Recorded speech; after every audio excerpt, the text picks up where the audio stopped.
بسم اللہ الرحمن الرحیم۔ منہج کارپوریشن جدہ برائے پروڈکشن و ڈسٹریبیوشن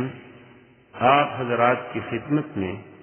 قصص الانبیاء کا مبارک سلسلہ پیش کرنے کی سعادت حاصل کر رہا ہے۔ نحن نقص عليك أحسن القصص بما أوحينا إليك هذا القرآن وإن كنت من قبله لمن الغافلين۔ برادران اسلام، حق تعالی شانہ نے قرآن حکیم میں اپنے انبیاء علیہ السلام کے حالات بیان فرمائے۔ ان حضرات کرام نے اللہ کے پیغام کو اس کے بندوں تک پہنچانے کی خاطر کس قدر جد و جہد کی، کس قدر تکالیف برداشت کی اور کس طرح استقامت سے فریضہ رسالت کو ادا کیا۔ حضرات انبیاء کے ایمان افروز قصے یقیناً ہمارے لیے نصیحت کا سامان ہے۔ قرآن حکیم نے یہ بھی بتایا کہ کس طرح اللہ رب العزت نے اپنی قدرت کاملہ سے انبیاء اور ان کے متبعین کو کامیاب و کامران فرمایا اور ان کے معاندین اور دشمنوں کو تباہ و برباد کر دیا۔ بے شک یہ سب کچھ اہل عقل و دانش کے لیے باعث عبرت ہے، تاکہ اللہ کے بندے اس کے احکام کا پاس کریں اور اس کی حدود کی حفاظت کریں، کیونکہ اللہ کی حدود کو توڑنے والے یقیناً ظالم ہیں۔ سامعین کرام، ہم قصص الانبیاء کا یہ مبارک سلسلہ اہل اسلام کے لیے خصوصاً اور تمام بشریت کے لیے عموماً پیش کر رہے ہیں، تاکہ انبیاء کے بعد انسانوں کے پاس اللہ کی ذات گرامی پر کوئی حجت نہ رہے۔ یاد رہے کہ اس مبارک سلسلے کو فضیلت الشیخ محمد مکی حجازی مدرس مسجد حرام پیش فرما رہے ہیں، جسے منہج کارپوریشن جدہ نے کیسٹ، ویڈیو اور سی ڈی پر تیار کیا ہے۔ اب آپ اس مبارک سلسلے کا پہلا حلقہ سماعت فرمائیں۔ الحمد لله نحمده ونستعينه ونستغفره ونؤمن به ونتوكل عليه ونعوذ بالله من شرور أنفسنا ومن سيئات أعمالنا، من يهده الله فلا مضل له ومن يضلله فلا هادي له، ونشهد أن لا إله إلا الله وحده لا شريك له، ونشهد أن سيدنا وقائدنا وحبيبنا وشفيعنا محمدا عبده ورسوله۔ برادران اسلام، واجب الاحترام بزرگوں، دوستوں، بھائیوں، عزیز نوجوانوں، الحمدللہ سیرت النبی علیہ الصلاۃ والتسلیم کے سلسلے کے بعد آج یہ دوسرا سلسلہ جس کا نام قصص الانبیاء علیہم الصلوات والتسلیم ہے، اسی کو آپ قصص القرآن بھی کہہ سکتے ہیں اور اسی کو آپ قصص الانبیاء علیہم الصلوات والسلام بھی کہہ سکتے ہیں۔ اللہ تبارک و تعالیٰ کی رحمت سے، اللہ کے فضل اور عنایت سے ہم آج اس کی ابتدا کر رہے ہیں، اور خداوند قدوس سے یہ دعا کرتے ہیں کہ اللہ تبارک و تعالیٰ ہمیں اخلاص کے ساتھ اپنے اس دین کی، قرآن پاک کی، سیرت انبیاء و رسل کی نشر و اشاعت کی توفیق عطا فرمائیں، اور اللہ تبارک و تعالیٰ اس کو ہمارے لیے ذریعہ نجات اخروی بنائے۔ تو سب سے پہلے تو آپ اس بات پر توجہ فرمائیں کہ اللہ نے قرآن مقدس میں جہاں مسائل مہمہ عقائد کا ذکر فرمایا ہے، وہیں پر اللہ تبارک و تعالیٰ نے قرآن میں انبیاء علیہم الصلاۃ والتسلیم کے قصص بھی بیان فرمائے۔ تو اس کو مختصراً میں عرض کر دوں، یوں سمجھ لیں کہ قرآن پاک میں سب سے پہلے جو مسائل مہمہ ہیں یعنی عقائد، توحید، نبوت و رسالت اور آخرت، اور اس کے ساتھ پھر اللہ تبارک و تعالیٰ نے ذکر فرمایا ہے عبادات، معاملات، اور اس کے ساتھ پھر اللہ نے ذکر فرمایا ہے احکام،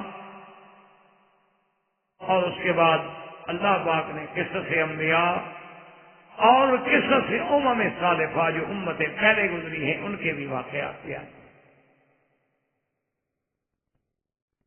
کیونکہ قرآن پاک ایک عظیم اور جامع کتاب ہے، اور اب اللہ کے قرآن کے بعد قیامت تک کوئی دوسری کتاب نہیں،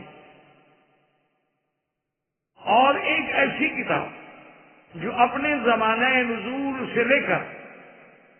تا قیام قیامت تک پورے آنے والی امت، پورے آنے والی انسانیت کے لیے رہبر و ہدا ہے، تو لازمی بات ہے کہ وہ کتاب کتنی جامع اور عظیم ہوگی۔ تو ان قصص کے بیان کرنے کی وجوہات جو ہیں، سب سے پہلے تو آپ یہ سمجھیں کہ اللہ نے قرآن میں جو قصص سے بیان فرمائے، جو قصے بیان فرمائے، انبیاء علیہم الصلاۃ والتسلیم کے واقعات بیان فرمائے، وہ تاریخ کے قصے نہیں ہیں، وہ کوئی خیالی اور توہمات نہیں ہیں۔ یہ فرق ہے دوسرے قصوں میں اور قرآن کے قصوں میں۔ ہمیشہ یاد رکھیں کہ تاریخ جو ہے وہ ایک مفروضہ ہوتا ہے، اور مؤرخ کا کام یہ ہوتا ہے کہ ایک واقعے کے لیے اسے جتنے سے جتنا زیادہ میٹیریل مل سکتا ہے وہ جمع کرتا رہتا ہے۔ مثال کے طور پر مثلاً آپ کے ہاں یہ درس ہوتا ہے، اللہ قبول فرمائے، اور جن لوگوں نے ابتدا کی تھی ان کا بھی اجر میں حصہ ہے، اور جو لوگ اب اہتمام کر رہے ہیں ان کا بھی اجر میں حصہ ہے۔ اور میں تو یہ سمجھتا ہوں کہ شاید یہ آپ لوگوں کی محبت اور اخلاص کی وجہ ہے کہ اللہ پاک اس درس کو پتہ نہیں کس طرح عالمی سطح پر پھیلانا چاہتے ہیں۔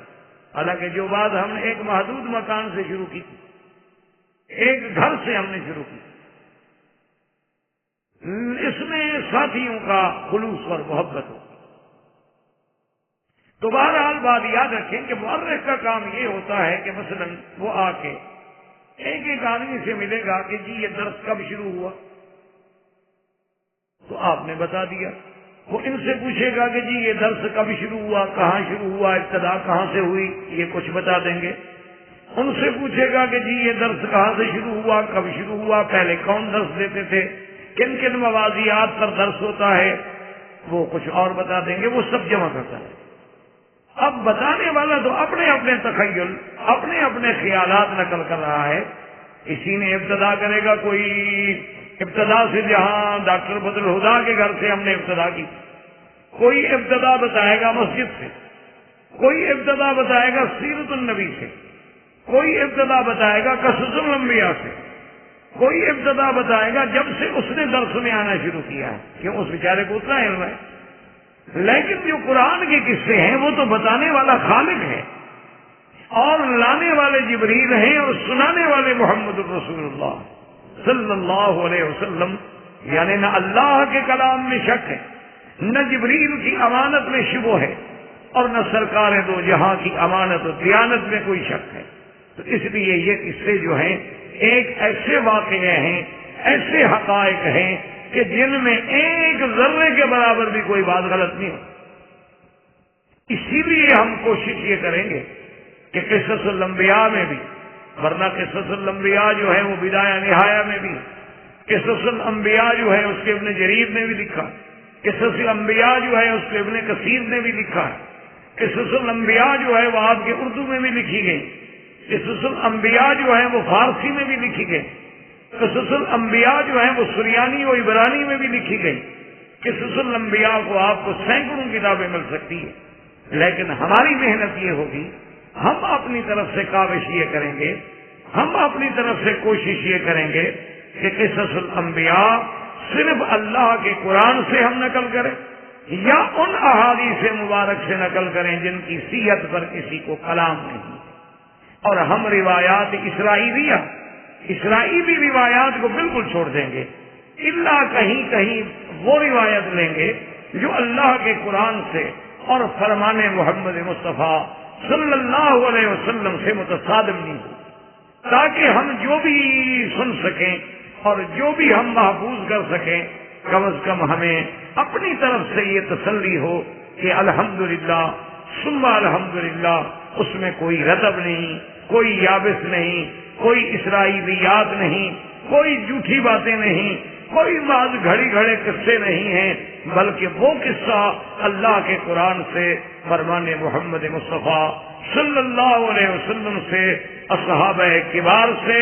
اور ان مفسرین کرام سے جنہوں نے قرآن اللہ اور اللہ کے رسول سے خود سیکھا ہے، جیسے حضرت ابن عباس ہیں، حضرت خلفاء راشدین ہیں، حضرت زید بن ثابت ہیں، حضرت عبداللہ بن مسعود ہیں، حضرت ابی موسیٰ اشعری ہیں، حضرت معاذ بن جبل ہیں، حضرت ابی بن کعب ہیں، اور ان کے بعد پھر حضرت اکرمہ ہیں، حضرت ضحاک ہیں، حضرت سدی ہیں. یہ وہ لوگ ہیں جن کی تفسیر پر سلف کو لے کر خلف تک اعتماد ہے. یہی وہ وجہ ہے بنیادی کہ جیسے ہمارے ہند و پاک میں، یعنی یوں سمجھ لیں ہندوستان و پاکستان میں،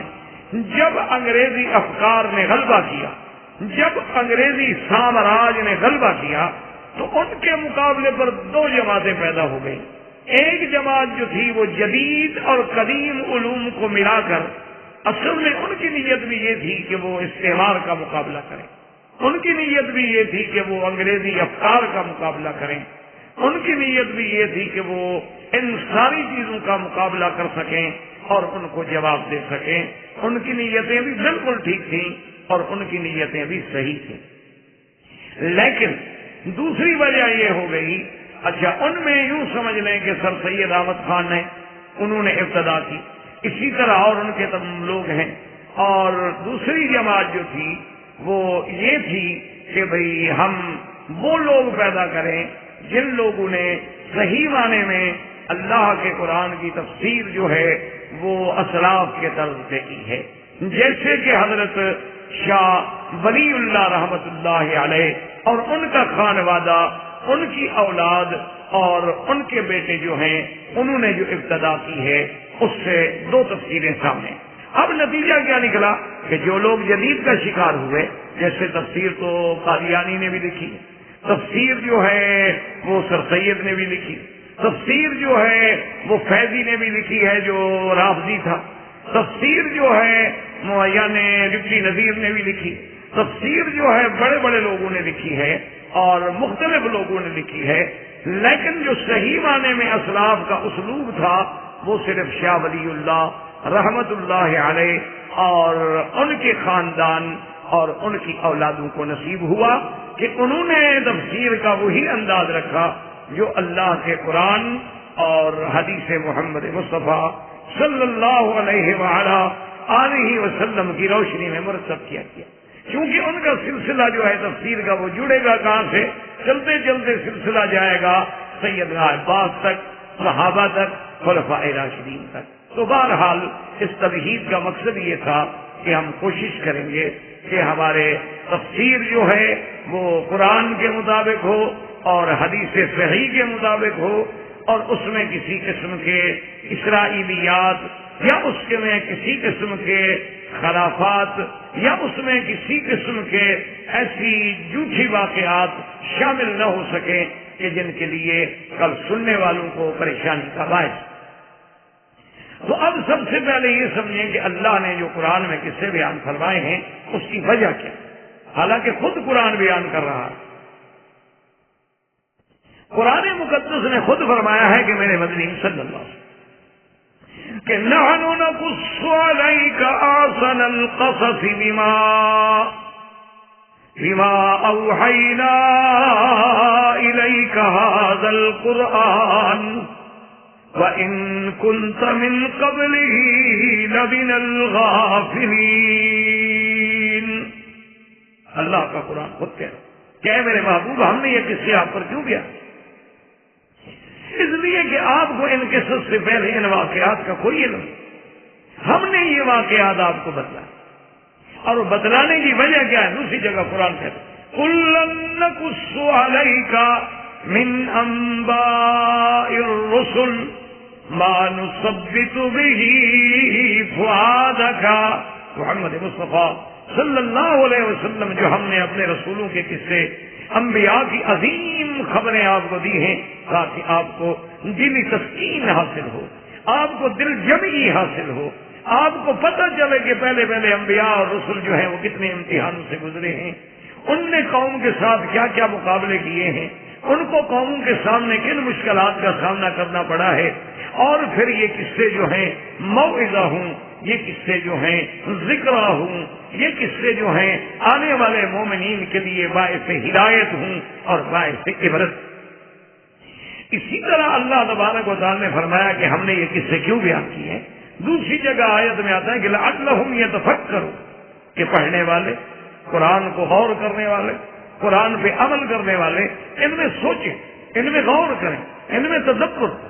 اور چوتھی بات یہ ہے، ایک بات یاد رکھیں کہ اگر اللہ کے قرآن میں انبیاء علیہ السلام کے واقعات نہ آتے، انبیاء علیہ السلام کے واقعات کا ذکر نہ ہوتا، تو ہمیں تو یہ سمجھ لیں کہ کوئی علم بھی نہ ہو، ہمیں تو کسی مسئلے کا پتہ بھی نہ چلتا۔ اور اللہ تبارک و تعالی نے اپنے نبی علیہ السلام کی صداقت، میرے مدنی صلی اللہ علیہ وسلم کی نبوت، میرے مدنی پاک کی رسالت کی تائید میں یہ قصے بیان فرمائے تاکہ ایک مکے میں رہنے والا نبی امی جو ایک ایسی سرزمین میں پیدا ہوا ہے جہاں مدرسہ نہیں ہے،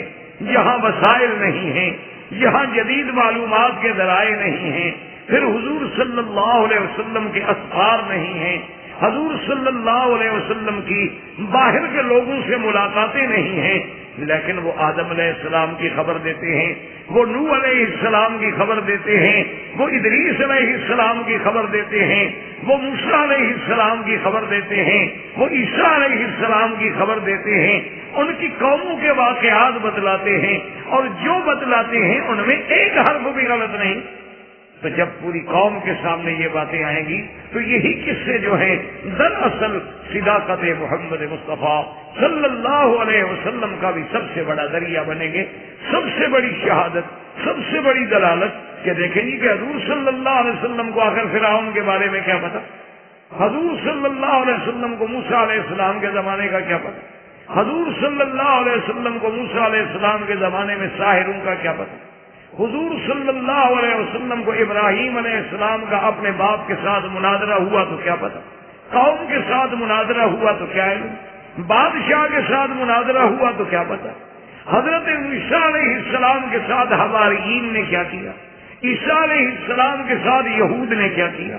ان کی والدہ کو ولادت کے بعد کیا کیا مراحل پیش آئے۔ تو یہ باتیں جب اللہ کا نبی مکے میں بیٹھ کے بتلائے، مدینے میں بیٹھ کے بتلائے، اور محقق تحقیق کرے اور اس میں ایک بال کے برابر بھی غلطی نہ ہو، تو یقینی بات ہے کہ وہ کہے گا صدق رسول اللہ صلی اللہ علیہ وسلم کہ حضور پاک نے بالکل سچ کہا، کہ جو بات حضور بتلا رہے ہیں بھئی حضور پاک کو کیسے پتہ چلا؟ تو لازمی بات ہے کہ ان کو اللہ نے۔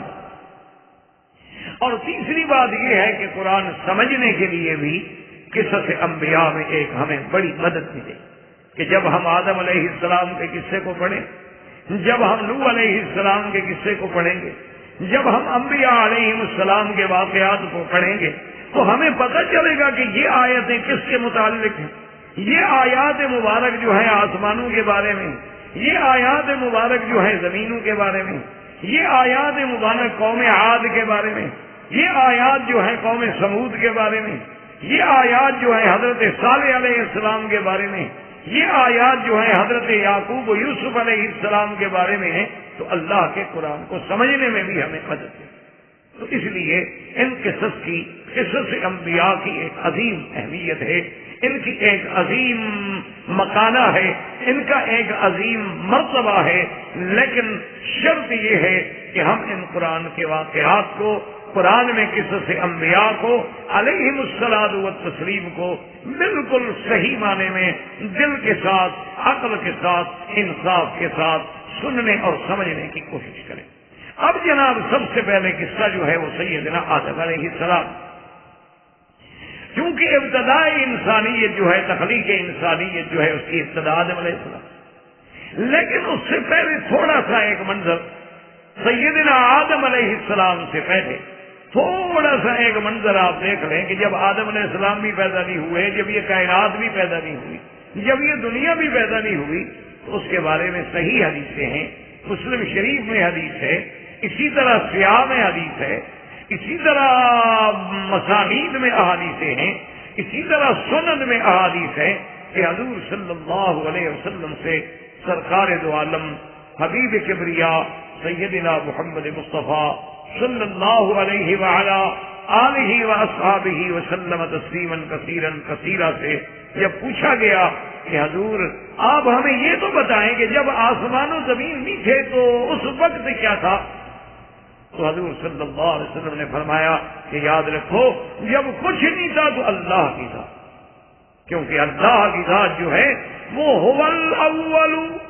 والآخر والظاہر والباطن، اور دوسری جگہ قرآن کہتے ہیں اللہ خالق کل شیء وهو على كل شيء وکیل، اللہ ہر چیز کے پیدا کرنے والے ہیں۔ تو جب کچھ نہیں تھا اس وقت بھی خدا، اور جب پھر ساری کائنات فنا ہو جائے گی تو اس وقت بھی کس کی ذات ہوگی؟ صرف اللہ تبارک و تعالیٰ کی ذات ہوگی کہ کل من علیہا فان ویبقى وجہ ربک ذی الجلال والاکرام۔ اسی طرح فرماتے ہیں کل شیء ہالک الا وجہہ، ہر چیز قابل ہلاک ہے مگر اللہ تبارک و تعالیٰ کی ذات۔ تو سب سے پہلے بھی اللہ کی ذات، سب سے آخر میں بھی اللہ کی ذات۔ اس لیے حضور نے فرمایا کہ اللہ تبارک و تعالیٰ سب سے پہلے تو اللہ۔ اب سوال پوچھا گیا کہ حضور تو اللہ کی ذات کہاں تھی؟ حضور نے فرمایا کان فی عماء، صحابہ نے پوچھا این کان ربنا، ہمارے رب کہاں تھے؟ حضور نے فرمایا کان فی عماء، بالکل ایسی سمجھ لیں کہ جیسے بالکل ایک ہوا ہے، کوئی چیز واضح نہیں ہو سکتی، وہاں میرے پروردگار عالم کی ذات اس وقت بھی موجود۔ اور اس کے بعد انہوں نے پوچھا کہ یا رسول اللہ صلی اللہ علیہ وسلم تو سب سے پہلے پھر اللہ نے کیا پیدا فرمایا؟ حضور صلی اللہ علیہ وسلم نے فرمایا کہ سب سے پہلے جب اللہ کی ذات تھی، ابھی آسمان و زمین بھی نہیں تھے، تو عرش جو تھا میرے اللہ کا، کان عرشہ علی الماء، اللہ کا عرش جو ہے وہ پانی، تو اللہ تبارک و تعالیٰ نے عرش پیدا فرمایا، اور عرش آپ کا جو ہے پانی۔ اس کے بعد پھر اللہ تبارک و تعالیٰ نے یہ ساری کائنات، آسمان و زمین، یہ مخلوقات کی پیدائش فرمائی، جس کو قرآن مقدس میں ذکر فرمایا ہے هو الذی خلق السماوات والارض فی ستۃ ایام، اللہ پاک نے آسمان اور زمین اور یہ ساری مخلوق جو ہے 6 دنوں میں پیدا۔ اب اس کی بھی تفصیل احادیث مبارک میں موجود ہے کہ اللہ تبارک و تعالیٰ نے خلق التربۃ یوم السبت، کہ مٹی جو ہے اس کو تو پیدا فرمایا ہفتے والے دن، اور جبال جو ہیں ان کو پیدا فرمایا یعنی اتوار کے دن احد میں، اور اس کے بعد جو ہے جبال کے بعد اللہ تبارک و تعالیٰ نے اثنین جو ہے اس کے اندر اشجار پیدا فرمایا، اور مکروہ جو ہے یعنی ہر وہ چیزیں جو مکروہ ہیں، مثلا سانپ ہے، موذی ہے، ایذا دینے والی چیزیں ہیں، تکلیف دینے والی چیزیں ہیں، ان کو پیدا فرمایا یوم الثلاثاء میں، اور نور کو پیدا فرمایا یوم الاربعاء یعنی بدھ کے دن میں، اور باقی جتنے جانور پھیلائے اللہ نے، جتنے قسم کے جانور ہیں وہ سب کے سب پیدا فرمائے یوم الخمیس میں، اور خلق آدم یوم الجمعۃ، اور اللہ تبارک و تعالیٰ نے آدم علیہ السلام کو پیدا فرمایا جمعہ کے دن۔ اسی لیے احادیث میں آتا ہے کہ یہ جمعہ کا دن اتنا مبارک ہے کہ اللہ نے آدم کو پیدا بھی اسی میں فرمایا اور جمعہ کے دن جنت میں داخل فرمایا، اور خدا کی شان ہے اتارا بھی جمعہ کے دن میں گیا ہے، اور قیامت بھی جمعہ کے دن میں قائم ہوگی۔ تو جمعہ کا دن جو ہے مسلمانوں کے لیے عید للمؤمنین ایک بہت بڑا مبارک وقت ہے۔ اور اسی طرح حضور پاک نے یہ بھی ارشاد فرمایا کہ فیہا ساعۃ مستجابۃ، کہ جمعہ کے دن میں ایک گھڑی ہے جو اللہ کے ہاں ساعۃ مستجابہ ہے، کہ آدمی کو اگر وہ گھڑی میسر آ جائے اور وہ نصیب ہو جائے تو خدا کی قدرت ہے، جو بھی مانگے گا، شرط یہ ہے کہ خلاف شریعت نہ ہو، خلاف احکام اسلام نہ ہو، خلاف عقل نہ ہو، تو اللہ اس کی اس دعا کو منظور فرما لیتے ہیں، اللہ تبارک و تعالیٰ اس کو قبول فرما لیتے ہیں۔ تو اس لیے اللہ تبارک، اب یہ بھی حدیث میں آتا ہے کہ جمعہ کے دن میں بھی بعد العصر، یعنی عصر کے بعد مغرب تک، اس دوران میں اللہ نے آدم علیہ السلام کو پیدا فرمایا۔ تو یوں سمجھ لیں کہ انسانوں کا سب سے پہلا باپ، لیکن باعتبار تخلیق کے سب سے آخری مخلوق، یعنی ساری مخلوق پہلے پیدا ہو گئی، آسمان ہو گئے، زمینیں ہو گئی، تربت پیدا ہو گئی، جبال ہو گئے، اشجار ہو گئے، انعام ہو گئے، حیوانات ہو گئے، مخلوق پیدا ہو گیا، نور پیدا ہو گیا، تو آخر الخلق کون بنے؟ آدم علیہ السلام، کہ سب سے آخر میں اللہ تبارک و تعالیٰ نے آدم علیہ السلام کو پیدا فرمایا۔ اچھا، خدا کی قدرت دیکھیں کہ آخری مخلوق جو دنیا میں آباد رہے گی وہ بھی تو انسان ہے، ورنہ جتنی مخلوقات پہلے آئیں وہ تو ختم ہو گئی۔ اب آخری مخلوق جن پہ قیامت ہوگا، قیامت جب قائم ہوگی تو انسان ہی ہوگی، انسانوں پہ ہی قیامت قائم ہوگی، تو آخر الخلق جو ہے وہ بھی سیدنا آدم علیہ السلام۔ اور اسی طرح یہ بات بھی صحیح روایات اور احادیث میں ثابت ہے، یہ سمجھ لیں کہ اللہ تبارک و تعالیٰ نے آدم علیہ السلام سے پہلے، یعنی آپ کے پیدا کرنے سے پہلے 2000 سال تقریباً، ایک بات دماغ میں رکھ لیجئے، یہ جہاں جہاں آئے گا نا 2000 سال یا کہیں آئے گا 1000 سال، یہ ہمارے سمجھانے کے لیے، کہ ورنہ اگر آسمان و زمین ہی نہ ہو، نظام شمس و قمر ہی نہ ہو، تو وہاں تو دنوں کا تو کوئی حساب ہو نہیں سکتا۔ لیکن اللہ تبارک و تعالیٰ ہمیں سمجھانے کے لیے کہ اگر یہ آپ کا جو نظام اس وقت اللہ چلا رہے ہیں، یہ نظام سامنے ہوتا تو گویا 2000 سال، تو 2000 سال قبل آدم علیہ السلام سے پہلے اللہ نے جنوں کو پیدا کیا۔ اور یہ بھی یاد رکھ لیں کہ جنات جو ہیں وہ پیدا ہوئے ہیں کس سے؟ آگ۔ جنوں کو اللہ نے پیدا کیا ہے آگ۔ وَالْجَانَّ خَلَقْنَاهُ مِن قَبْلُ مِن نَّارٍ، اللہ نے فرمایا کہ انسان کو ہم نے پیدا کیا مٹی سے، لیکن جن کو پیدا کیا آگ۔ اب جب اللہ نے جنات کو پیدا کیا تو ان کو زمین میں بھیجا، زمین میں جب ان کو بھیجا کہ بھی جا کے زمین میں آبادی کریں، لیکن جن تو جن ہیں۔ اچھا، ایک بات یہ بھی یاد رکھیں کہ جن کو جن کیوں کہتے ہیں ہم، اور انسان کو بشر کیوں کہتے ہیں ہم؟ جن کا معنی ہوتا ہے وہ چیز جو چھپی ہوئی، یعنی ایک ایسی چیز جو چھپی گئی ہو، اس کو کہتے ہیں جن، کیونکہ جن جو ہے وہ چھپا ہوا ہے، ہمیں نظر نہیں آتا۔ اور بشر کا معنی ہوتا ہے کہ جس کی چیز کھلی ہوئی ہو، واضح ہو، کہ بالکل چہرہ دیکھ کے سارے خطوط سے بھی آپ کو پتہ چل جائے گا کہ یہ آدمی بڑا خوش بیٹھا ہے، اور اس کو بڑا فکر ہے، اور یہ اداس بیٹھا ہے، اور یہ پریشان بیٹھا ہے۔ تو اس لیے بشر جو ہے یعنی ہر وہ چیز بالکل سامنے کھلی ہوئی چیز۔ اسی لیے کہتے ہیں نا جی کہ خوشخبری کو کیا کہتے ہیں؟ بشارت۔ جی مجھے بشارت ملی ہے، اچھا جی فلاں کو خوشخبری دے دو، بشر الذین آمنوا، ایمان والوں کو خوشخبری دے دو۔ تو خوشخبری کو خوشخبری کیوں کہتے ہیں؟ کہ جب اچھی خبر ملے تو آدمی کا چہرہ کھل جاتا ہے، آدمی کے چہرے پر اس کے اثرات مرتب ہو جاتے ہیں، تو اس لیے اس پر لفظ بشارت کا اطلاق ہوتا ہے۔ تو جنات جو تھے یہ آگ سے پیدا کیے تھے۔ اچھا، اور یہ کوئی اتنی بڑی عقل والی قوم نہیں، عقل تو ہے ان میں، عقل نہ ہوتی تو اللہ ان کو مکلف نہ بناتے، یعنی ان پر شریعت لاگو نہ کرتے، کیونکہ جو چیزیں غیر عاقل ہیں، حیوان ہے اس پہ کوئی شریعت نہیں، بکری ہے اس پہ کوئی شریعت نہیں، کیونکہ ان میں وہ عقل والی کیفیت نہیں ہوتی۔ اللہ نے شعور تو دیا ہے سب کو، لیکن جنات کو عقل تو دی ہے، لیکن اتنا کم ہے کہ ان کا جو سب سے سمجھدار ترین جن ہو نا ہمارے 10 سال کے بچے کے برابر عقل رکھتا ہے، یعنی جو سب سے سمجھدار ہے، جو اچھا خاصا ان کا یعنی معقول آدمی ہو تو وہ ہمارے بچے کے برابر عقل رکھتا ہے۔ تو اب جنات جب زمین میں آئے افسدوا فی الارض وسفکوا الدماء، انہوں نے ایک دوسرے کو قتل کیا، فساد برپا کر دیا۔ اب اللہ نے ارسل جندا من الملائکہ، اب اللہ نے فرشتوں کا ایک لشکر، کیونکہ فرشتے جو ہیں جن بڑی طاقت رکھتے ہیں، جنوں کے پاس بڑی قوت ہے، لیکن اللہ نے جو فرشتوں کو طاقت دی ہے اس کا کوئی مقابلہ نہیں کر سکتا۔ یعنی آپ فرشتے کی طاقت کا اسی سے اندازہ لگائیں کہ قوم لوط کی ساری بستیاں جو ہے حضرت جبریل علیہ السلام ایک پر پہ اٹھا کر آسمان تک لے گئے اور الٹ دی، تو فرشتوں کی طاقت کا تو خیر کوئی مقابلہ ہی نہیں کر سکتا۔ تو اللہ تبارک و تعالیٰ نے فرشتوں کو، اور یہ بھی بات یاد رکھیں کہ فرشتے جو ہیں ان کی تخلیق اللہ نے نور سے فرمائی،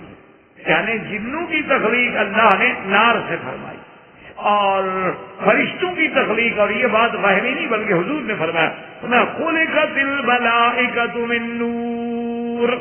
اللہ نے ملائکہ کو پیدا کیا اور جن کو پیدا کیا فرمایا کہ من نار، آگ سے پیدا کیا۔ اللہ نے ارسل جندا من الملائکہ، ملائکہ کا ایک جند آیا، ایک لشکر آیا، اللہ تعالی کے حکم سے انہوں نے آ کر ان جنوں کو کنٹرول کیا، ان جنوں کو اتنا مارا کہ ان کو مار مار کے بھگا دیا، پوری زمین کو خالی کر دیا۔ الی جزائر البحور، دریاؤں کے جزیرے جو تھے نا جی، جیسے سمندروں کے درمیان میں جزیرے ہوتے ہیں، یا جیسے آپ نے دیکھا انڈونیشیا میں بڑے جزائر ہیں، اور بھی بڑے بڑے ملکوں میں بڑے بڑے جزائر ہیں، تو وہ ان جزائر میں جا کے چھپ گئے، تو زمین خالی ہو گئی۔ اب بھی جنات کا زیادہ تر ٹھکانہ جو ہے اسی طرح دور افتادہ ان بحور میں ہے، ان جزائر میں ہے، یا کہوف الجبال میں ہے،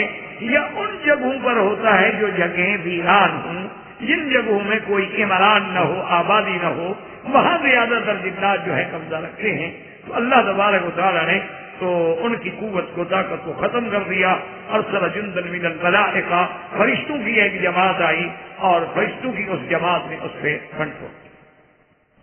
اب اللہ تبارک و تعالیٰ نے ارادہ فرمایا آدم علیہ السلام کو پیدا فرمانا۔ اب اس میں دیکھیں خدا کی قدرت کہ سب سے بڑا حوار، سب سے بڑا عظیم حوار ہے جو اللہ اور اللہ کی مخلوق ملائکہ کے درمیان، اور اس میں اللہ نے اپنے بندوں کو سبق دیا ہے کہ میں خالق ہوں، میں مالک ہوں، میں علام الغیوب ہوں، میں علیم بذات الصدور ہوں، مجھے کسی سے مشورے کرنے کی کیا ضرورت ہے؟ مشورہ تو اس آدمی کو لیا جاتا ہے، ہو سکتا ہے میں غلطی کروں اور مجھے دوسرے بھائی صحیح مشورہ دے دیں، ہو سکتا ہے میری عقل میں وہ بات نہ آئے اور آپ کے دماغ میں وہ بات آ جائے، لیکن اللہ نے فرشتوں سے کلام فرمایا اور اپنا ارادہ ظاہر فرمایا کہ میں زمین میں ایک نائب بھیجنا چاہتا ہوں۔ تو اس سے امت کو اور بندوں کو سبق ملی کہ جب اللہ بھی ملائکہ سے بات فرمائیں، جب اللہ کے نبی بھی مشورے کے پابند ہوں، تو جب تم بھی کوئی کام کرو تو بغیر مشورے کے نہ کرو، جب بھی تم کوئی اقدام کرو تو مشورے کے ساتھ کرو۔ امرہم شورا بینہم، اللہ نے نبی کو بھی حکم دیا وشاورہم فی الامر، تو جو کام آپ مشورے سے کریں گے اللہ کبھی ذلیل نہیں کرے۔ اس لیے ایک حدیث میں بھی آتا ہے کہ جب کام کریں کوئی مہم تو استخارہ کر لیں۔ استخارے کا کیا معنی؟ گویا اللہ سے پوچھ رہے ہیں آپ کہ اللہ میاں میں یہ کام کروں یا نہ کروں۔ تو اب جب اللہ سے آپ نے پوچھ لیا تو اس میں نقصان ہونے کا سوال ہی پیدا نہیں ہوتا۔ اور ایک یہ ہے کہ جیسے کلام میں ہے کہ من استخارہ، جس آدمی نے استخارہ کر لیا، ما خاب من استخار وما ندم من استشار، اور جس نے مشورہ کر لیا وہ بھی کبھی شرمندہ نہیں ہوگا، اس کو بھی کبھی ندامت نہیں ہوگی کہ مشورہ کر کے فیصلہ کرے کہ ہم یہ کام کریں یا یہ کام نہ کریں۔ تو اللہ نے فرمایا وَإِذْ قَالَ رَبُّكَ لِلْمَلَائِكَةِ إِنِّي جَاعِلٌ فِي الْأَرْضِ خَلِيفَةً، اللہ نے فرمایا میرے ملائکہ میں زمین میں اپنا ایک نائب، خلیفہ کہتے ہیں نائب، اور یہی وہ بنیادی بات ہے جو آپ کو اور ہمیں یاد رکھنی چاہیے کہ دنیا میں بادشاہ آئے، نبی آئے، خلیفہ آئے، جو بھی ہوگا وہ اللہ کی نیابت ہے، حکم اللہ کا ہوگا، تنفیذ اس کے ذمے ہوگی، بس اللہ کے قانون کو وہ نہیں بدل سکتا، اللہ کے قوانین کا پابند ہے اور نیابت کرے گا، چلائے گا، بس یہ معنی ہے خلیفے۔ اور دوسرا خلیفے کا معنی یہ ہوتا ہے جو کسی کے بعد آئے، تو پہلے چونکہ جن گزر چکے تھے، ان کے بعد ایک دوسری مخلوق بھیجی جا رہی تھی، لہٰذا حضرت آدم پر بھی لفظ خلیفہ کا اطلاق۔ اور بعض علماء نے فرمایا کہ خلیفہ اس لیے کہا گیا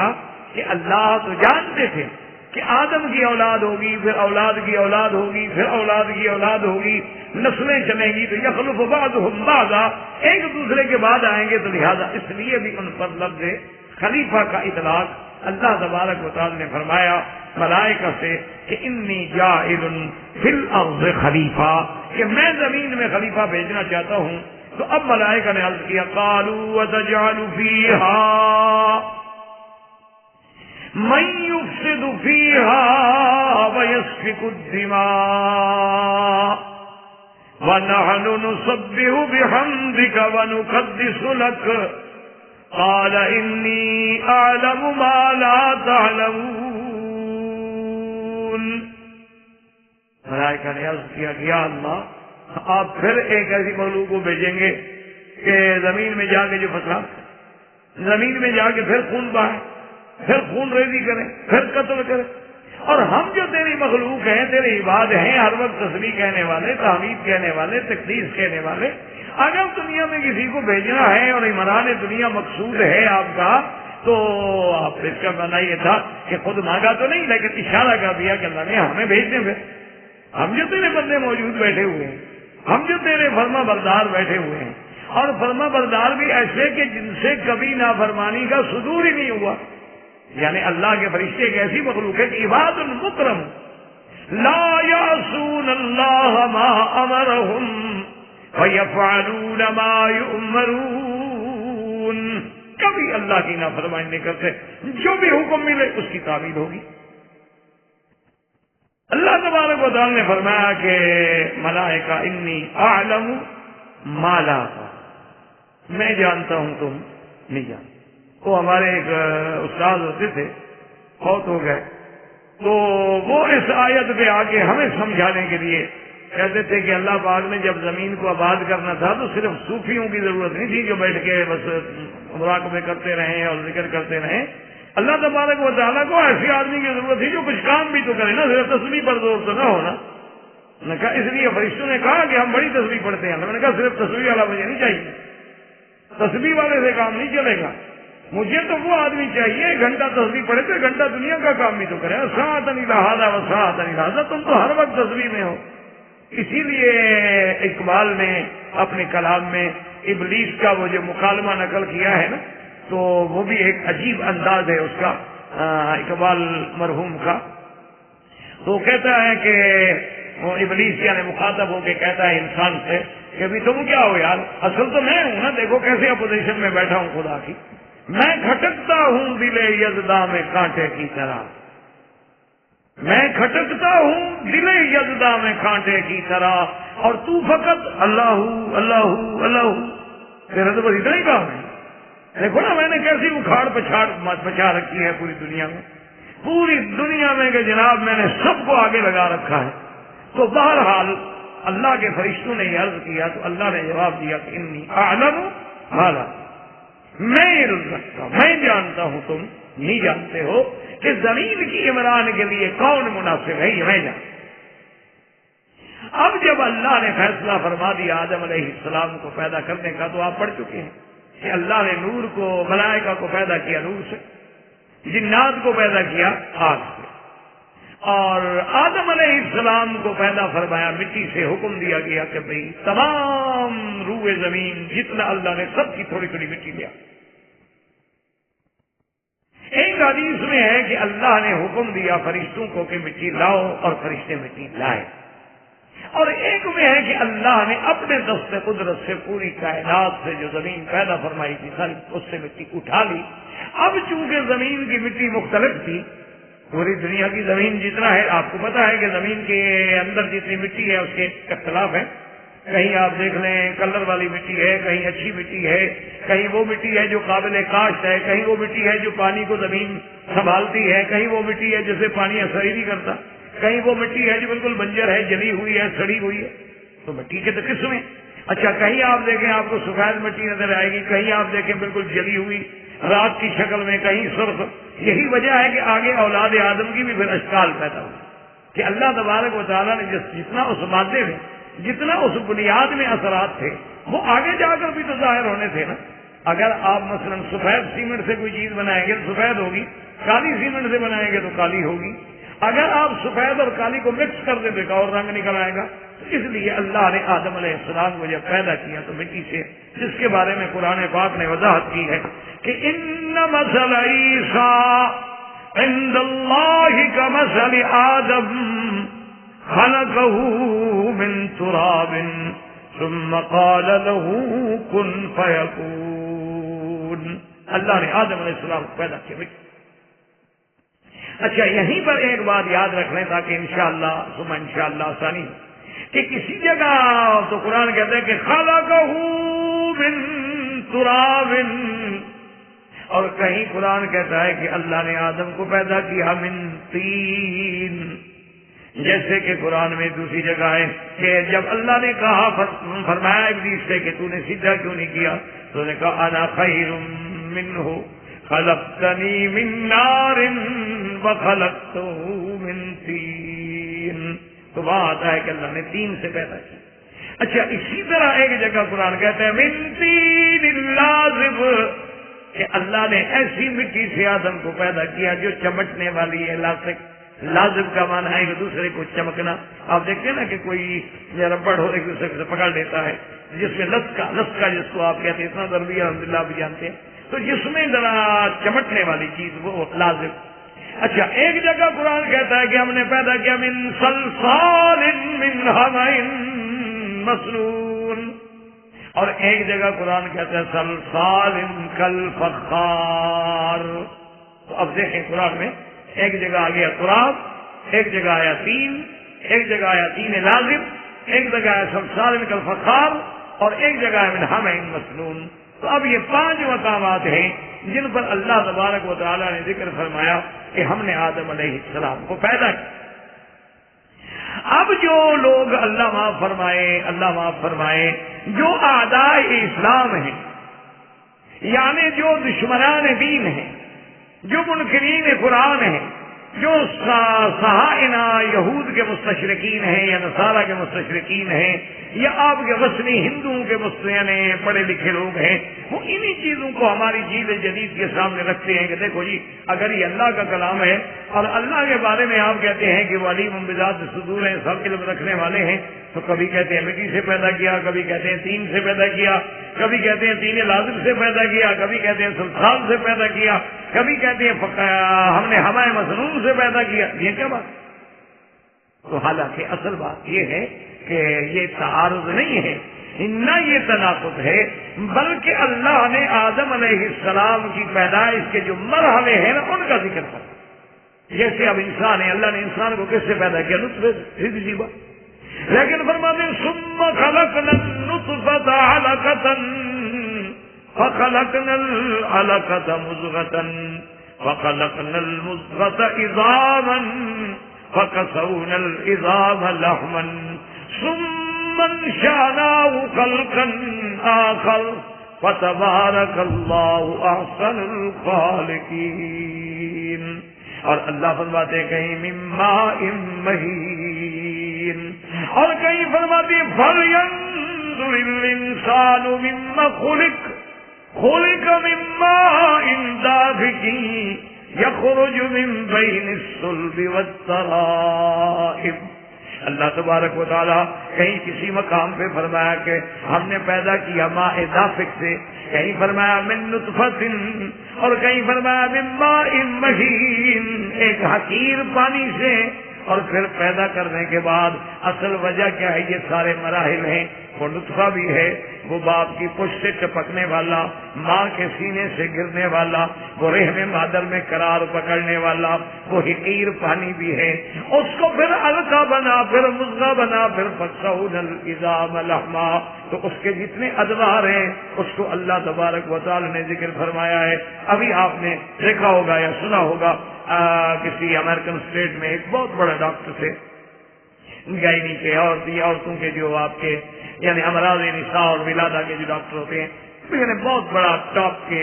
لوگوں میں تھا، جو دنیا میں چند ایک شمار ہوتے ہیں، ان لوگوں میں تھا وہ۔ تو اس نے جب قرآن پاک کی یہ آیات پڑھی تو وہ اسلام،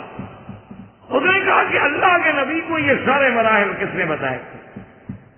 کہ حضور صلی اللہ علیہ وسلم فرما رہے ہیں کہ ایسے بچہ پیدا ہوتا ہے اور فلاں جگہ سے باپ کا پانی گرتا ہے اور فلاں جگہ سے ماں کا پانی گرتا ہے، اور پھر ظلمات ثلاث، وہ 3 اندھیروں میں جا کے پھر قرار پکڑتا ہے، اور قرار مکین الی قدر معلوم، وقت مقرر تک وہ قرار میں ہوتا ہے، پھر وہ علقہ بنتا ہے، پھر وہ مضغہ بنتا ہے۔ یہ سارے مراحل جو ہیں اللہ کے نبی آمنہ کے لال سرزمین مکہ میں بیٹھے ہوئے بتا رہے ہیں، جہاں کوئی ذریعہ نہیں معلومات کا۔ اس نے کہا اس سے معلوم ہوتا ہے کہ انہ نبی، کہ وہ اللہ کا سچا نبی ہے، اس لیے اس نے کہا اشہد اللہ الہ الا اللہ اشہد ان محمد رسول اللہ، کہ بھئی یہ چیزیں جن کے بارے میں ہمارا علم اب پہنچ رہا ہے، اب ہمارے علوم ترقی کر کے پہنچے ہیں کہ ماں کا رحم کیا ہے، بچہ کیسے ہوتا ہے، اس میں کیسے تغیر آتا ہے، کیسے تبدل آتا ہے، اب الٹرا ساؤنڈ، اب جہاز ہمیں کچھ نہ کچھ بتاتے ہیں۔ لیکن حضور کے زمانے میں تو ساری چیزیں نہیں، لیکن حضور ساری خبر دے رہے ہیں، ساری تفصیل بتا رہے ہیں، تو یہ کس نے بتائی؟ اس لیے ہمیشہ یاد رکھیں کہ آدم علیہ السلام کے بارے میں بھی کوئی تنازع نہیں، کوئی تضاد نہیں، کوئی تباین نہیں، کوئی اختلاف نہیں۔ ایک بات کو ہمیشہ یاد رکھیں، اس لیے کہ پہلے مٹی تھی،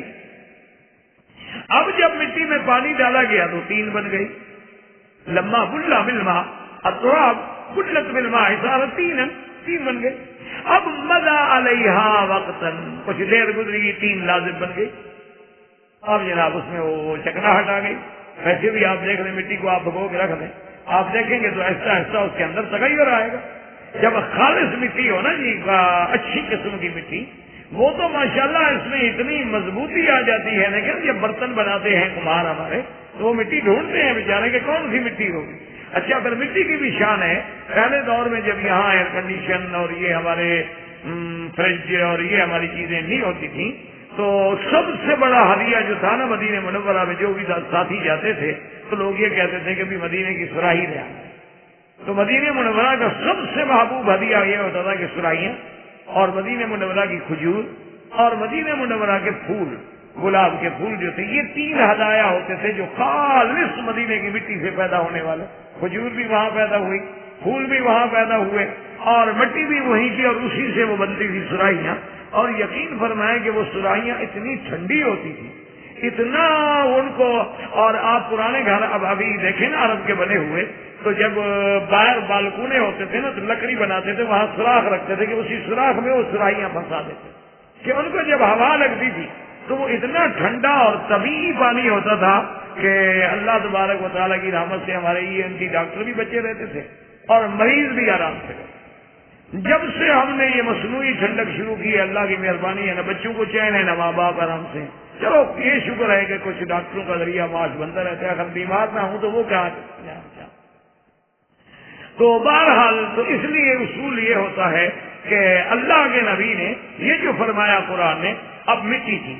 بلت بالماء 3، کیا بن گیا؟ 3 بن گیا۔ اب دیر گزری تو کیا بن گیا؟ 3 لازم۔ اچھا، 3 لازم کے بعد اللہ نے اس کا تمثال بنا دیا۔ تمثال بنا ڈھانچہ۔ آپ دیکھیں نا، آپ نے دیکھا ہوگا اسپتالوں میں بھی آپ کے پاس ہوتی ہیں، اسٹیچو بناتے ہیں، تو وہ ان کے پاس بھی وہ سفید قسم کا پاؤڈر ہوتا ہے، پانی ڈالا اس کے ساتھ جناب کو چیز بنا کے رکھ لی، تو اللہ نے اس کا ایک تمثال تیار کی کہ یہ ٹانگیں ہیں، یہ لمبا ہے، یہ سینہ ہے، اس یہاں سر ہوگا۔ اب تمثال بن کے وہ رہ گیا۔ اب جب اس پہ وقت گزرا تو وہ خشک ہو گیا، جب وہ خشک ہو گیا تو وہ بجنے لگ گیا کل فخار، تو اس سے جیسے اینٹ پختہ ہو جاتی ہے نا تو آپ ہاتھ مارے تو آواز آئے گا، جب تک مٹی ہو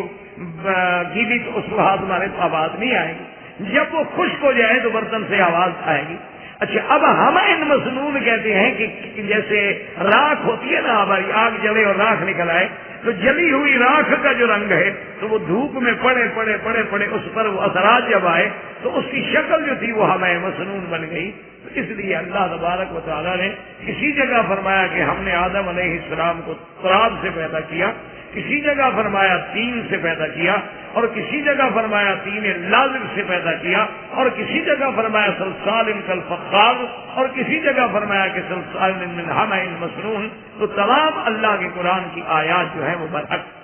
اب جب آدم علیہ السلام کو اللہ نے پیدا کیا تو حدیث میں آتا ہے کہ 60 ذراعا،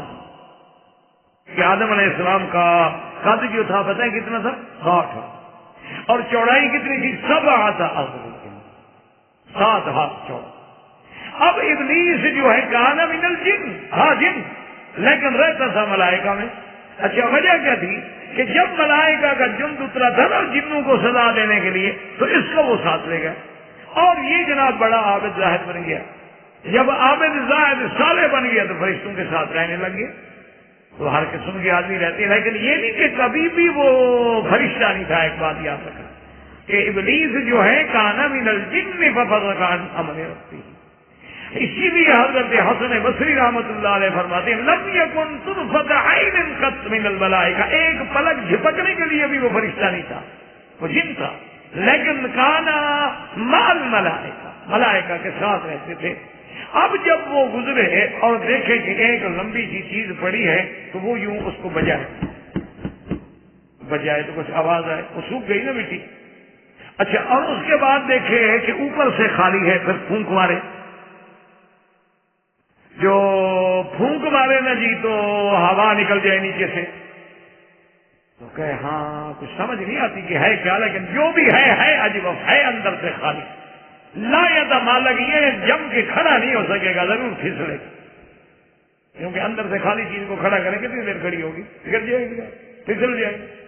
لیکن اگر بھاری پتھر کو کھڑا کریں تو ساری زندگی کھڑا رہے گا. اب جناب اس کے بعد اللہ نے حکم دیا، یہ تو تھا جسد آدم. فرمایا کہ اور اس کو پیدا کس سے کیا؟ فرمایا اپنے ہاتھوں سے. خلقت بیدی، اسی لیے قرآن کہتے ہیں اللہ نے فرمایا ما منعک ان تسجد لما خلقت بیدی استکبر. اللہ نے فرمایا ابلیس جس کو میں نے اپنے ہاتھوں سے، یعنی فرشتوں کو حکم دیا ہو، اللہ فرشتوں کو ابھی بنا ہوا آدم نہ، فرمایا میں نے خود بنایا، اپنے ہاتھوں سے بنایا. اور اس کے بعد حکم دیا فَإِذَا صَبَّيْتُهُ وَنَفَخْتُ فِيهِ مِن رُّوحِي فَقَعُوا لَهُ سَاجِدِينَ. اللہ نے حکم دے دیا کہ اے میرے ملائکہ جب میں آدم کو بنا لوں اور جب اس میں اپنی روح میں سے پھونکوں، جب روح پھونکی جائے تو تم پھر اس کے بعد سارے اس کو سجدہ کرو، اعظام تکریم. اب اللہ نے آدم علیہ السلام میں جب روح پھونکی، جب روح آئی نا تو سب سے پہلے چھینک آئی. جب چھینک آئی تو اللہ نے فرمایا کہو الحمدللہ. تو آدم علیہ السلام نے کہا الحمدللہ. فرشتوں نے کہا یرحمک اللہ. تو اسی سے یہ آج تک سنت چلی آ رہی ہے کہ جب آپ کو چھینک آئے آپ کہیں الحمدللہ، اور سننے والا کہے یرحمک اللہ، اور پھر وہ جواب دے کہ یہدیکم اللہ. تو آدم علیہ السلام، اور اسی طرح آیا کہ جب آدم علیہ السلام کی روح یہاں تک پہنچی، یعنی آپ کے نصف بدن تک، اور جناب جنت کی بڑی بڑی عجیب منظر نظر آئے تو آدم علیہ السلام اٹھنے لگے. آپ اٹھیں کیسے؟ نیچے تو روح ہے نہیں نا، پھر گر گئے.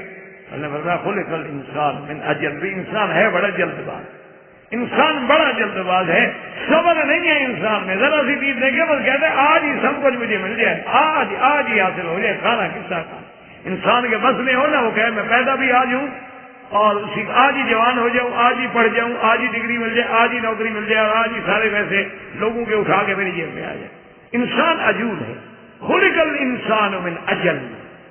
تو وجہ کیا تھی کہ آدم میں جب اجرت آئی تو اولاد میں بھی تو اجرت آئے گی.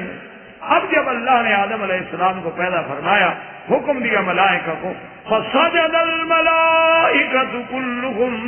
اجمعون الا ابلیس. سب ملائکہ نے سجدہ، سب نے سجدہ کیا مگر ابلیس نے سجدہ. اسی لیے علماء نے لکھا ہے کہ اول ذنب اذنب فی السماء الحسد، کہ سب سے پہلا گناہ جو ہے آسمانوں میں کیا گیا وہ حسد ہے اور کبر ہے. کہ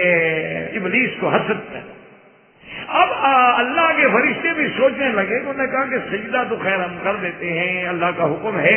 لیکن لن یخلق اللہ خلقا اعلم منا واقرب منا، اللہ کوئی ایسی مخلوق نہیں بنائیں گے جو ہم سے زیادہ عزت والی ہو یا ہم سے زیادہ علم والی ہو۔ اسی لیے جب آپ اس بات کو سمجھیں گے، اسی لیے قرآن کہتا ہے نا کہ میں لے آؤ، بتاؤ ان کو تم صادقین اگر تم سچے ہو۔ تو وجہ کیا ہے؟ بتائیں کہ ان کو تم صادقین کہنے کی کیا ضرورت ہے؟ پھر تم جو کہتے تھے کہ ہم اکرم ہیں، تم جو کہتے تھے ہم عالم ہیں، تو آ جاؤ امتحان دو۔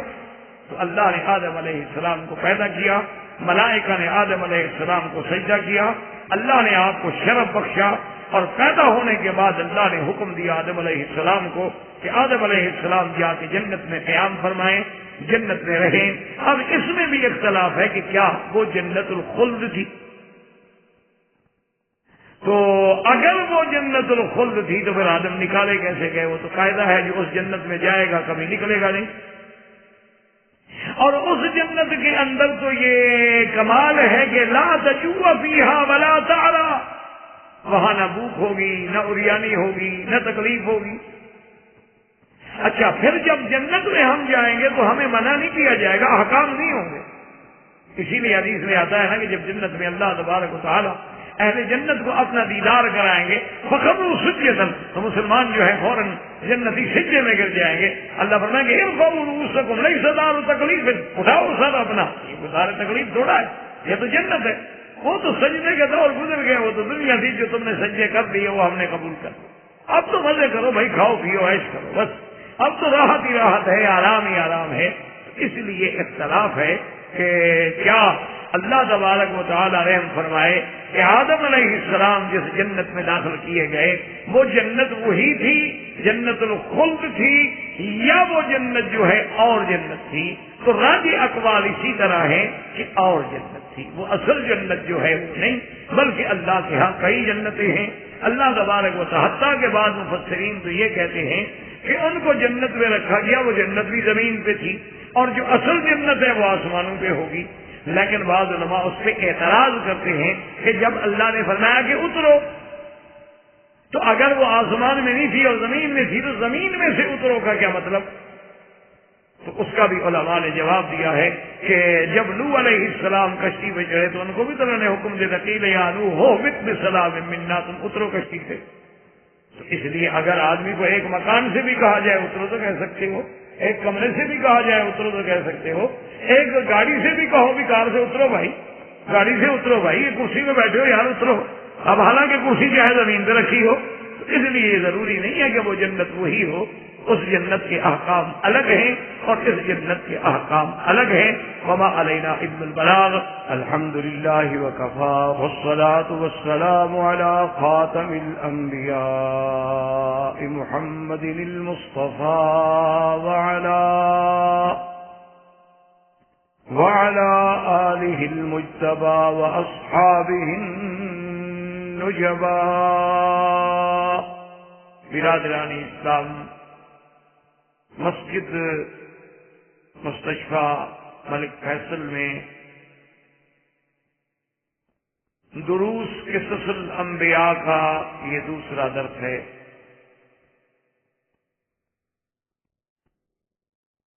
اور قصص الانبیاء میں چونکہ سب سے پہلے نبی، سب سے پہلا انسان، سب سے پہلا بشر، سب سے پہلا ملقب بخلیفہ سیدنا آدم علیہ السلام ہے، تو اس لیے ہمارے ان دروس کی ابتدا جو ہے وہ سیرت سیدنا آدم علیہ السلام سے شروع ہوئی، اور آپ سیدنا آدم علیہ السلام کے اس قصے کو پوری توجہ کے ساتھ، غور و فکر کے ساتھ سنیں اور سمجھنے کی کوشش کریں کہ یہ کتنا اہم قصہ ہے کہ جس کو اللہ تبارک و تعالی نے سورۃ بقرہ، سورۃ آل عمران، سورۃ النساء، سورۃ الاعراف، سورۃ الاسراء، سورہ طٰہٰ، سورہ سود، صاد، اتنی قرآن کی صورتوں میں اللہ نے اس قصے کو ذکر کیا، یعنی آپ اس کی اہمیت کا اندازہ لگائیں۔ حالانکہ سنت اللہ ہے کہ اللہ تبارک و تعالیٰ قرآن پاک میں بہت زیادہ کوئی بات ضروری ہو تو اس کو 2 دفعہ ذکر فرما، لیکن قصہ آدم علیہ السلام اتنا اہم ہے اور اتنا مہم ہے کہ اللہ تبارک و تعالیٰ نے اپنے قرآن مقدس کی اتنی صورتوں میں اس کو ذکر فرما۔ اس کی وجہ یہ ہے کہ جیسے ہمارے ہاں ایک مثال ہے کہ اگر آپ اپنے مکان کی بنیاد میں ہی غلطی کر جائیں تو پھر اوپر تو عمارت لازمی بات ہے کہ غلط ہو۔ اگر عمارت کی پہلی دیوار کی بنیاد میں غلطی ہے تا سریا میں رود دیوار ہے کج، پھر اگر دیوار کو سریا تک بھی لے جائیں تو ٹیڑھی ہے۔ تو اگر ہم تخلیق انسانیت کے واقعے کو ہی نہ سمجھ سکیں، اگر ہمارے ذہنوں میں تخلیق آدم علیہ السلام بھی واضح نہ ہو سکی، اور اگر ہم وہ ڈارون کے فلسفے میں مبتلا رہے، یا ہم مغرب سے متاثر ہو کر مادیت میں کھو گئے، یا ہم نے دنیا کے مختلف الخیال لوگوں کی آراء میں مختلف باتیں سوچ سوچ کے اپنے ذہنوں کو پراپگنڈا کر لیا، تو بات جو ہے وہ تو ساری کی ساری ختم ہو جائے گی۔ اگر خدا نہ خواستہ تخلیق آدم سمجھ نہ آئے تو پھر 1,24,000 پیغمبر کا سمجھنا کیسے ہو؟ تو اس لیے اللہ تبارک و تعالیٰ نے سیدنا آدم علیہ السلام کے اس قصہ مبارکہ قرآن کی مختلف صورتوں میں ذکر کرتا۔ اب سابقہ درس میں الحمدللہ ہم پڑھ چکے کہ اللہ نے آدم علیہ السلام کو مٹی سے پیدا فرمایا، یعنی اس کا جزو اعظم مٹی ہے، یہ نہیں کہ صرف مٹی ہے، عناصر اربع ہے انسان، مٹی ہے، پانی ہے، آگ ہے، ہوا ہے، لیکن جزو اعظم جو ہوتا ہے تو ذکر اسی کا کیا جائے۔ یعنی اللہ نے فرشتوں کو نور سے پیدا کیا، اللہ نے جنات کو نار سے پیدا کیا، اور اللہ نے آدم علیہ السلام کو مٹی سے پیدا کیا۔ اور یہ بھی الحمدللہ ہم پڑھ چکے کہ تراب یا طین یا طین اللازب یا صلصال کالفخار یا حمأ مسنون، یہ تضاد اور اختلاف نہیں بلکہ مختلف کیفیات کا ذکر۔ آدم علیہ السلام کو پیدا کرنے کے بعد اللہ تبارک و تعالیٰ نے ملائکہ کو حکم دیا کہ آدم کو سجدہ۔ اب اس میں بھی علماء امت کا اختلاف ہے کہ سجدہ کرنے والے ملائکہ جو تھے وہ ملائکۃ الارض تھے صرف، یا سجدہ کرنے والے ملائکہ جو ہیں وہ ملائکۃ السما تھے فقط، یا سجدہ کرنے والے ملائکہ جو ہیں وہ تمام ملائکہ تھے۔ ملائکہ تو اللہ کے اتنے ہیں جن کا کوئی علم نہیں ہے۔ وَمَا يَعْلَمُ جُنُودَ رَبِّكَ إِلَّا هُوَ، اللہ کے فرشتوں کا عدد کوئی۔ ایک دن حدیث میں آتا ہے کہ حضور نے رفع بصرہ إِلَى السَّمَاء، آسمانوں کی طرف آپ نے نظر اٹھائی، آپ نے فرمایا أَتَّتِ السَّمَاءُ وَهُكَّ لَهَا أَنْتَ إِتَّ، آسمان میں چرچراہٹ کی آواز آ رہی ہے، اور آپ نے فرمایا آنی چاہیے۔ ما من موضع قدر اصبعین فی السماء الا وملک واضع جبهته يسبح ويقدس، او كما قال النبی صلی اللہ علیہ وسلم، حضور نے فرمایا 2 انگشت کے برابر بھی آسمانوں میں جگہ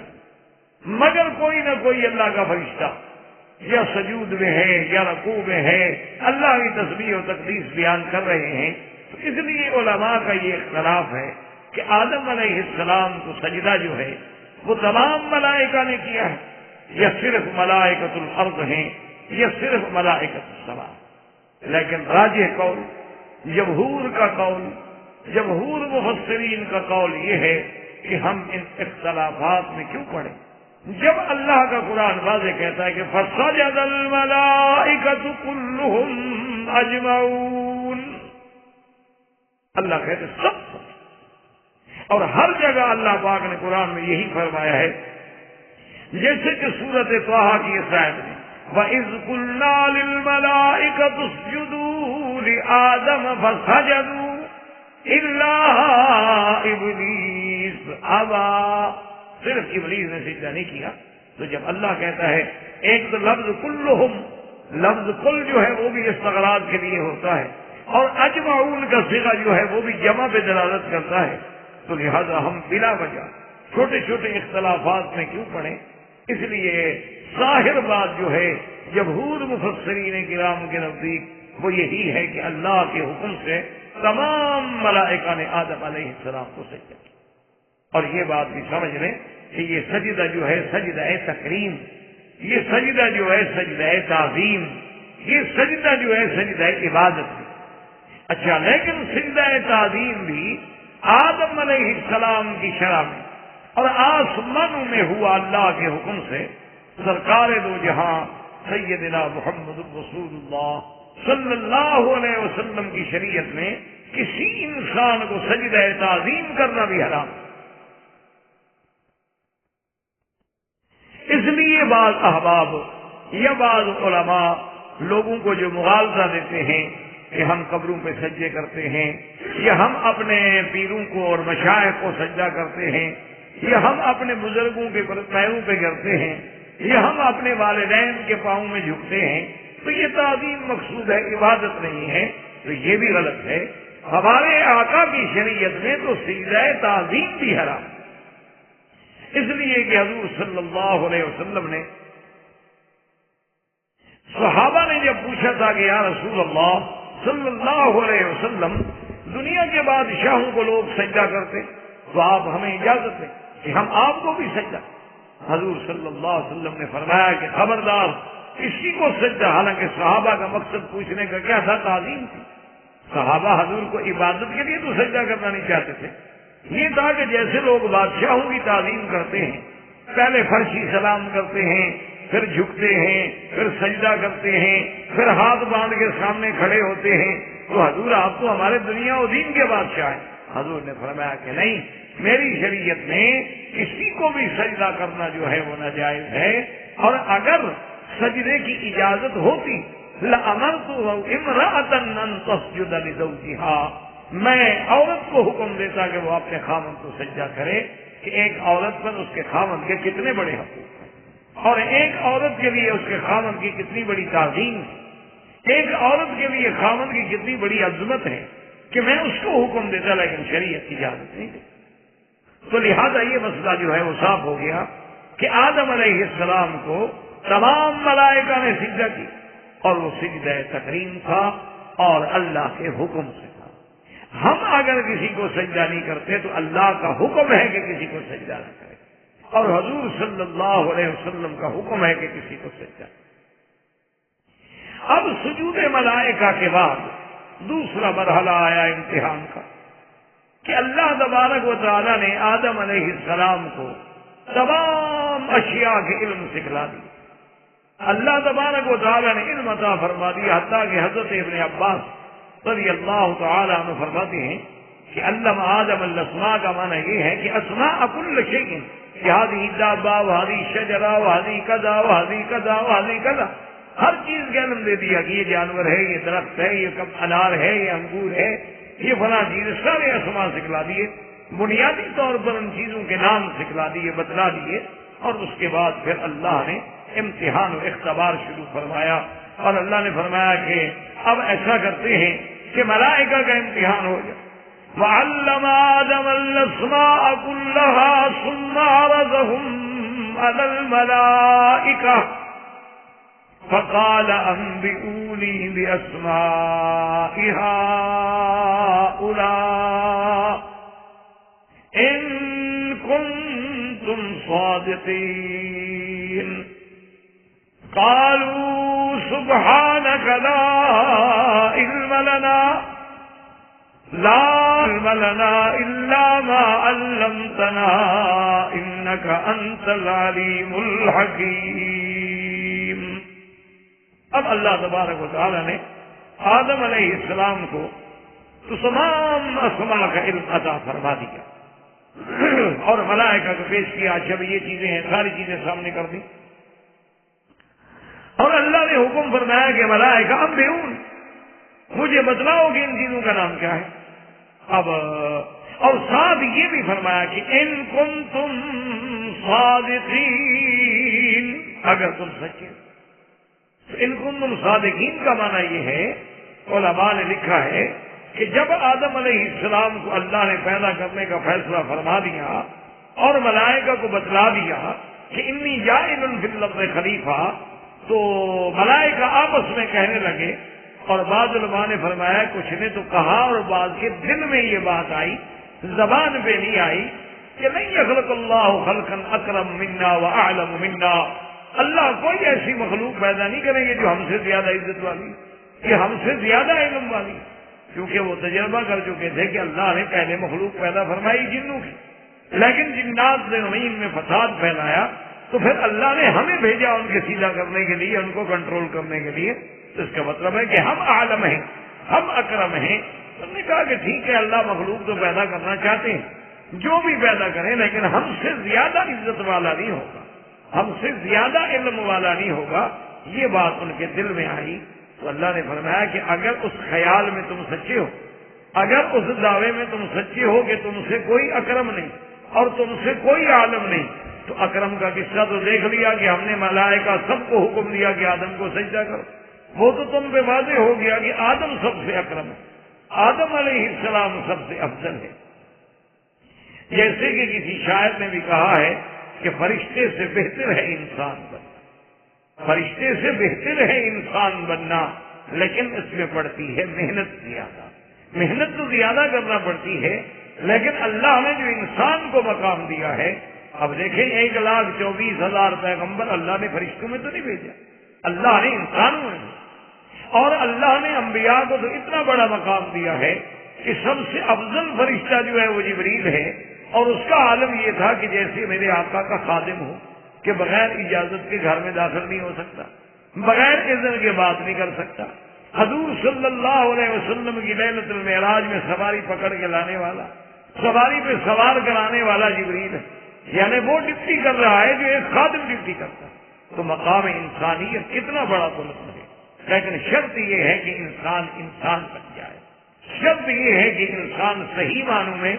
اپنے مقام انسانیت کو پہچان لے۔ اس لیے اللہ نے فرمایا کہ دیکھو جہاں تک تمہارا خیال تھا کہ تم سب سے اکرم ہو، وہ بات ختم ہو گئی، تمہیں پتہ لگ گیا کہ آدم سب سے اکرم، اور تمہارا خیال تھا کہ ہم سب سے زیادہ عالم ہیں، تو اب نام بتلاؤ۔ میں کہا اللہ بھی ہمیں تو نہیں آتی، ہمیں تو وہ چیز آتی ہے جو آپ نے ہمیں سکھلائی ہے، ہمیں تو تسبیح اور تقدیس جو آپ نے بتلائی اس کے علاوہ تو ہم کچھ نہیں جانتے، ہمارے ہاں کوئی علم غیب تو ہے نہیں۔ تو اس لیے لا علم لنا الا ما علمتنا انک انت العلیم الحکیم، ہم اعتراف کرتے ہیں کہ ہمارے پاس علم نہیں ہے۔ تو اللہ نے فرمایا کہ اب سمجھ آ گئی، اس لیے اللہ پاک فرماتے ہیں ایک دوسری آیت میں وَأَعْلَمُ مَا تُبْدُونَ وَمَا كُنْتُمْ تَكْتُمُونَ، اللہ نے فرمایا کہ آسمانوں اور زمینوں میں جو کچھ ہے میں جانتا ہوں، وَأَعْلَمُ مَا تُبْدُونَ وَمَا كُنْتُمْ تَكْتُمُونَ، اور میں وہ بھی جانتا ہوں جو تم ظاہر کرتے ہو یا دل میں چھپاتے ہو۔ وہ جو تم نے دل میں بات چھپائی تھی نا کہ ہم سے کوئی اکرم نہیں آئے گا، ہم سے کوئی عالم نہیں آئے گا، میں جانتا ہوں۔ تو آج پتہ لگ گیا نا کہ اکرم و عالم جو ہے وہ آدم ہے، وہ تم نے۔ تو آدم علیہ السلام جب اس امتحان میں سرخرو ہو گئے، جب اس امتحان میں کامیاب ہو گئے، اسی لیے میں نے عرض بھی کیا تھا کہ اس لیے بڑے بڑے علماء میں اختلاف ہے کہ اللہ نے انسان کو جو اتنی بڑی فضیلت دی ہے کیوں دی؟ تو علماء منطقیین کا، علماء فلاسفہ کا، علماء کلام کا اور علماء اسلام کا اس پہ بڑے بڑے مباحث ہیں، اور اس پہ بڑے بڑے علوم اور کتابیں لکھی ہیں انہوں نے۔ لیکن یاد رکھیں کہ سب سے راجح قول یہ ہے، بعض کہتے ہیں کہ انسان اس لیے افضل ہے کہ اللہ نے اس کو عقل دی، بعض کہتے ہیں کہ انسان اس لیے افضل ہے کہ اللہ نے اس کو نطق دیا، کہ اور کوئی جاندار جو ہے وہ زبان سے اپنی چیز کا، اپنی خواہش کا، اپنی تمنا کا اظہار نہیں کر سکتا. یہ انسان ہے کہ وہ اظہار کرتا ہے باقاعدہ کہ مجھے مسجد میں جانا ہے، مجھے درس میں جانا ہے، مجھے کھانا کھانا ہے، مجھے سفر کرنا ہے. اظہار یہ قوت اس لیے افضل ہے. لیکن علماء اسلام کہتے ہیں کہ بھی اگر اظہار ہی فضیلت ہے تو پھر ہدہد نے بھی تو اظہار کیا. اگر اظہار ہی فضیلت ہے تو حضرت سلیمان علیہ السلام کے سامنے چیونٹی نے بھی تو بات کی. اللہ تبارک و تعالیٰ نے اگر عقل کی بات ہے تو اللہ نے عقل تو ہر جاندار کو دیا ہے. یعنی آپ دیکھیں ایک مرغی ہے، اس کے چھوٹے چھوٹے سے بچے ہوتے ہیں جیسے کپاس کے چھوٹے سے گولے، چھوٹے سے بالکل 1 دن کے یا 2 دن کے، لیکن وہ بلی کو بھاگتا دیکھیں تو ماں کے پروں کے نیچے چھپتے ہیں. تو آخر یہ عقل اس کو کس نے دیا؟ اگر اس کو یہ عقل نہ ہو تو وہ کسی اور جگہ جائیں تو عقل تو اللہ نے مرغی کے ان چوزوں کو بھی دیا.